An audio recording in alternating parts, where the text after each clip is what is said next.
महाभारत। महाभारत के वो अद्भुत रहस्य जिन्हें जानकर आप अचरज में पड़ जाएंगे। आज से हजारों वर्ष पहले द्वापर युग में महाभारत का युद्ध हुआ। यह युद्ध साधारण युद्ध नहीं था, क्योंकि इसमें स्वयं विष्णु अवतार कृष्ण सम्मिलित थे। इसी युद्ध के समय वेदों का सार कही जाने वाली गीता का उपदेश दिया गया। इस युद्ध में इतना कुछ था जिसकी गुत्थी आज तक नहीं सुलझ पाई है, लेकिन आज हम जानेंगे कि आखिर क्या अद्भुत रहस्य हुए महाभारत में।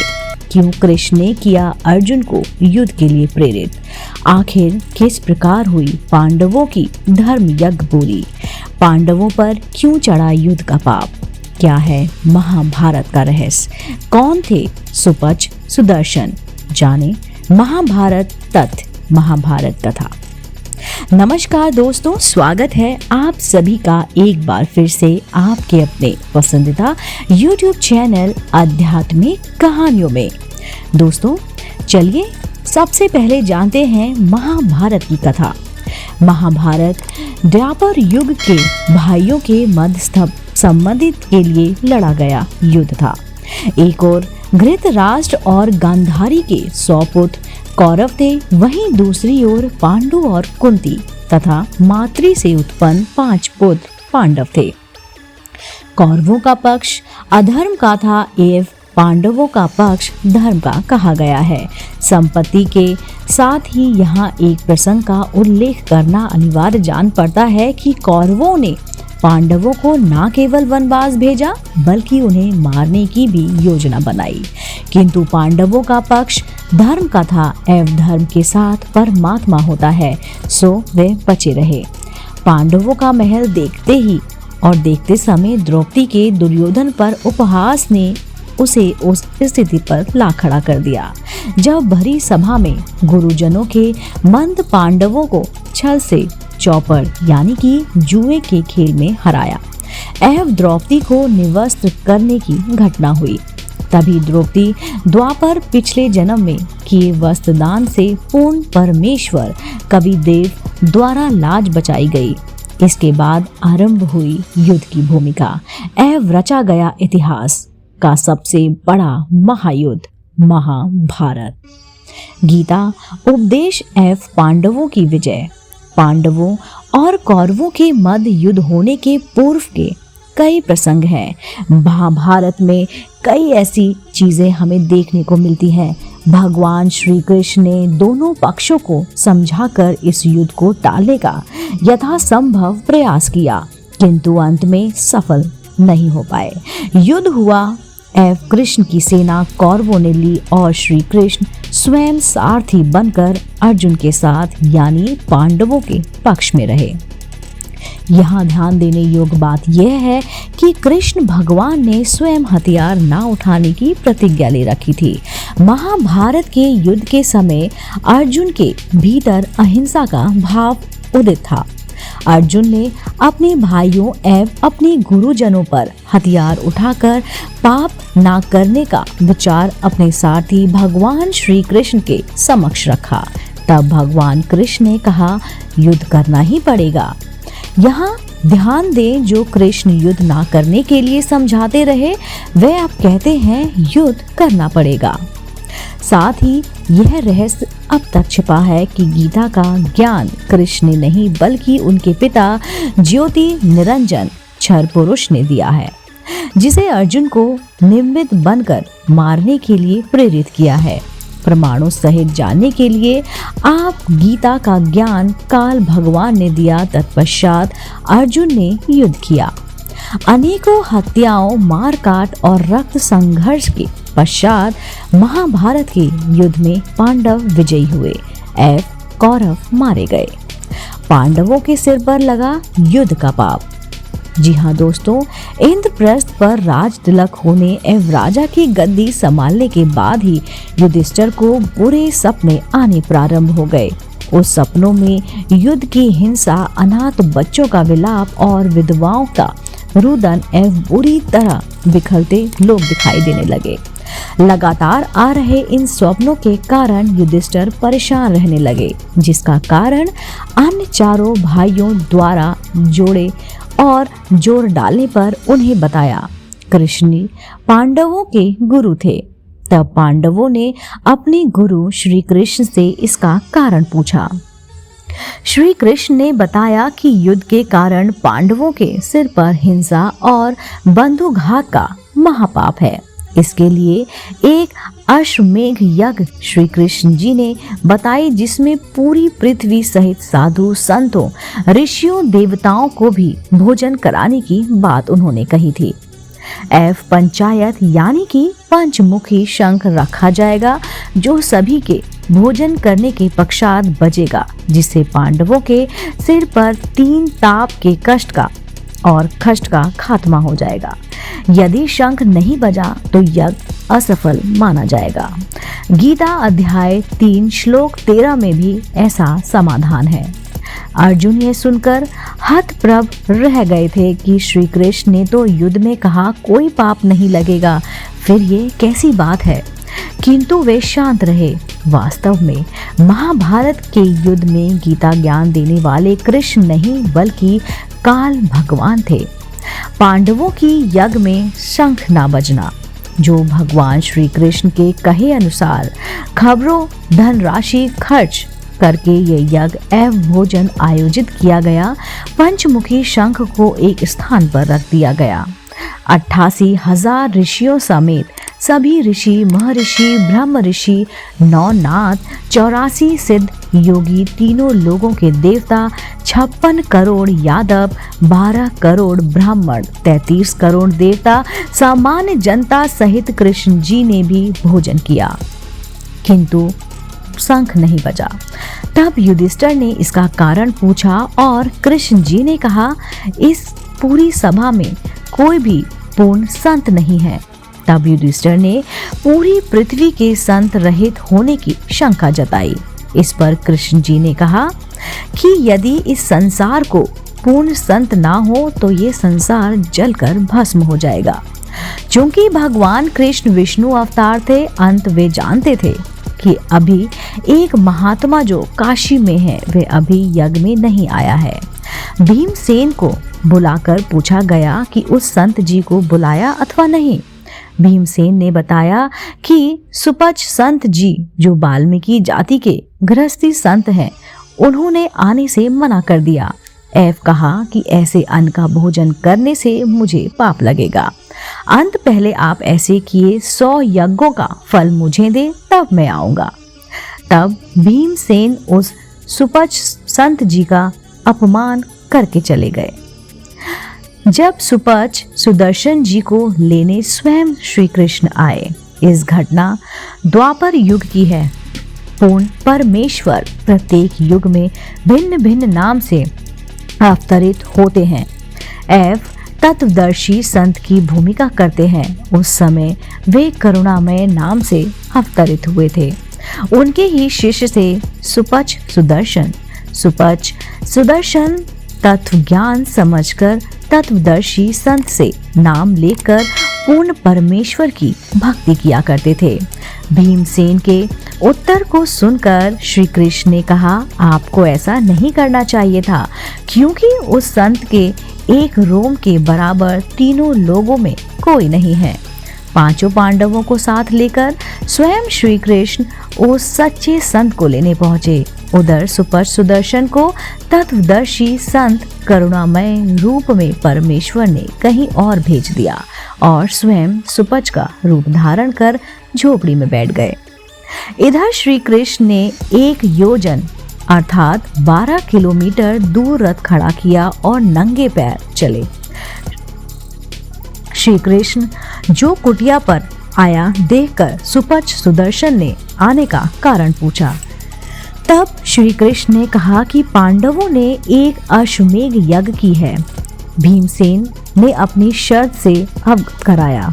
हे पूर्ण ब्रह्मा, आपके ज्ञान के अनुसार संतों से मिलने के लिए चला गया। प्रत्येक कदम 100 यज्ञ के बराबर होता गया। आज पांचों पांडव और मैं स्वयं द्वारिकाधीश आपके समक्ष नंगे पांव उपस्थित हूँ। हमारे कदमों को यज्ञ समान फल दान करते हुए 100 आप रखें, शेष हमें दान करें एवं हमारे साथ चलें। सुपच दर्शन की जी का भोजन करना एवं पांडवों का शंख बजना। जब सुपच सुदर्शन रूप में पूर्ण परमेश्वर यज्ञशाला में पहुंचे तो उनका आसन अपने हाथों से स्वयं श्री कृष्ण ने लगाया। सुपच सुदर्शन के अति साधारण रूप को देखकर वहां पर विराजमान सभी ऋषि एवं मंडलेश्वर हंसने लगे। स्वयं द्रौपदी भी शंकित हुई, किंतु आदेशानुसार भोजन बनाया। सुपच रूप में परमेश्वर में नाना प्रकार के भोजन को थाली में एक साथ मिलाया और 5 ग्रास बनाकर रखा खा लिया। द्रौपदी ने मन ही मन दुर्भावना से विचार किया कि ना तो इसमें संत के लक्षण है और ना खाने का ढंग। शंख से 5 बार आवाज हुई, उसके पश्चात रुक गई। युधिष्ठिर ने श्री कृष्ण से कहा कि शंख ने आवाज कर दी, हमारा यज्ञ यानी कि संपन्न हुआ। तब श्री कृष्ण ने कहा, यह शंख अखंड बजता है। शक्ति युक्त कृष्ण ने जान लिया कि इस द्रौपदी के भीतर किस प्रकार की दुर्भावना है।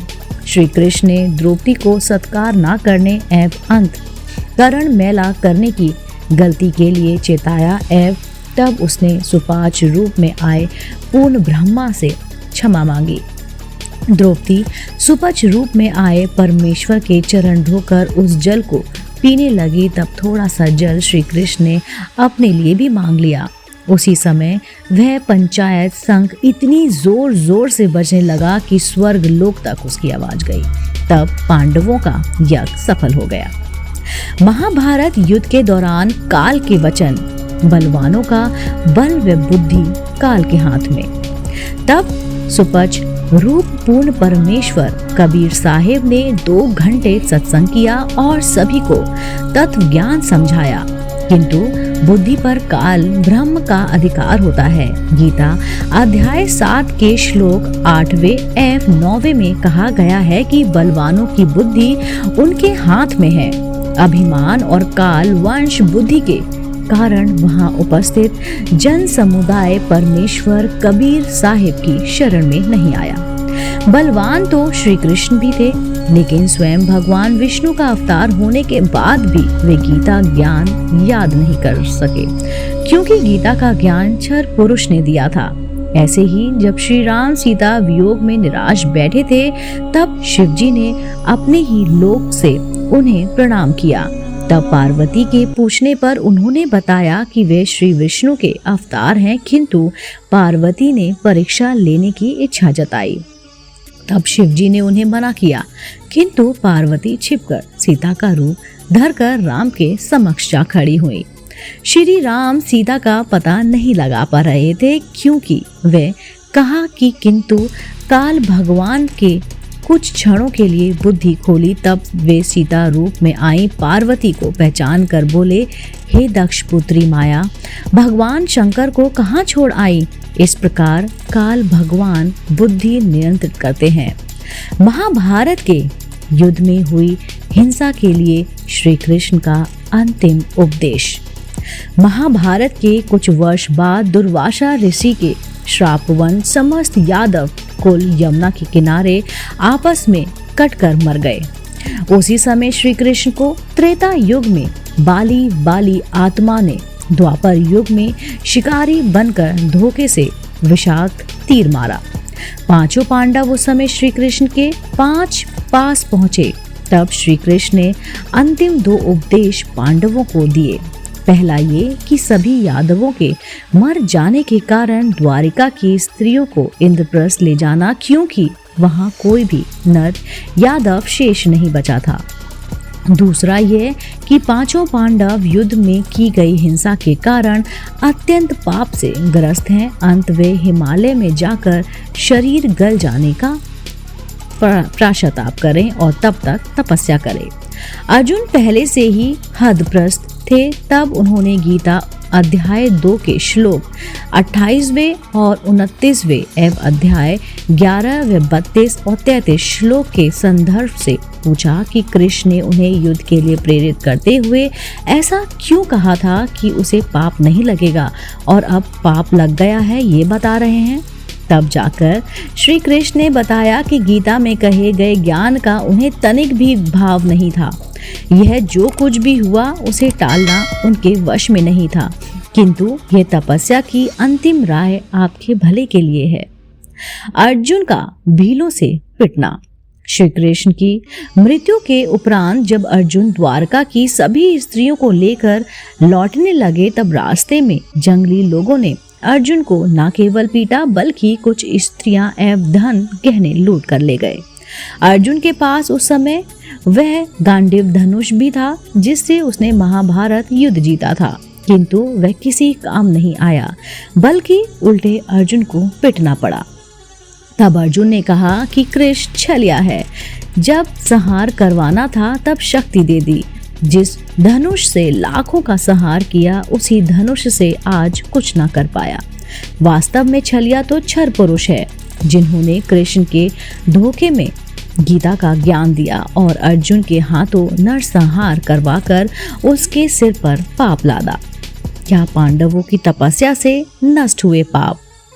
इस काल लोक का विधान है, अनजाने और जानते हुए अर्थात दोनों ही स्थिति में किए हुए कर्मों के प्रति जीव उत्तरदायी है।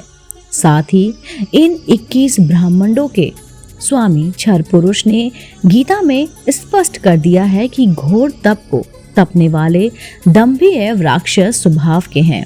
शास्त्र में वर्णित विधित न होने के कारण गीता अध्याय श्लोक 23, गीता अध्याय 17 श्लोक 5 और 6 के अनुसार पांडवों की तपस्या मनमाना आचरण थी। अंत पांडवों की वह तपस्या भी व्यर्थ सिद्ध हुई।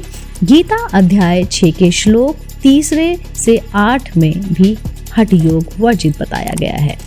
अंत पांडव पाप मुक्त नहीं हुए। काल बुद्धि हर लेता है। काल ने जिस कृष्ण के शरीर में प्रविष्ट होकर जो ज्ञान सुनाया वही ज्ञान कृष्ण भूल गए, किंतु महर्षि वेदव्यास द्वारा लिपितवंत करवा दिया गया। तत्वदर्शी संत की शरण में जाने से सभी बलाएं टल जाती हैं। जी हाँ दोस्तों, कल्पना भी नहीं की जा सकती कि हजारों ऋषि महर्षि तनदर्शी संत को नहीं पा सके और उनकी साधना व्यर्थ रही। वे केवल ब्रह्मलोक की साधना करके, जिसके कारण वे पुनः पृथ्वी लोक में अन्य योनियों में आएंगे, क्योंकि गीता अध्याय 8 के श्लोक 16 के अनुसार ब्रह्मलोक पर्याप्त सभी पुनरावृत्त में है। गीता ज्ञानदाता स्वयं मुक्ति का मार्ग नहीं बता सके, इसलिए उन्होंने गीता अध्याय 4 श्लोक 32 में पूर्ण तत्वदर्शी संत की शरण में जाने के लिए कहा। गीता अध्याय 17 श्लोक 23 में पूर्ण परमेश्वर को पाने का मंत्र भी बताया गया है एवं नित्य कर्म करते हुए भक्ति करने की सलाह दी गई है। विचार करें, जब धर्म राय लेखा लेगा तब वह आप पर और आपकी भक्ति ना करने का क्या बहाना बनाएगा। जहाँ कोई दलीलें नहीं चलती, आज दुर्लभ बंद संत यानी पूर्ण तत्वदर्शी संत रामपाल जी महाराज हमारे बीच विराजमान हैं। यह भक्ति एवं भक्ति मंत्र ऋषियों मुनियों को भी नहीं मिले जो आज हमें सहज उपलब्ध हैं। अंत देर ना करें और देर ना करते हुए अति शीघ्र तत्वदर्शी संत की शरण में जाएं एवं अपना कल्याण करवाएं, अन्यथा 84 लाख योनियों एवं नरक के चक्कर काटने होंगे। दोस्तों, उम्मीद करती हूँ आपको मेरे द्वारा सुनाई गई महाभारत के वो अद्भुत रहस्य जिन्हें जानकर आप अचरज में पड़ गए होंगे, जिन्हें जानने के बाद आप सोच में पड़ गए होंगे।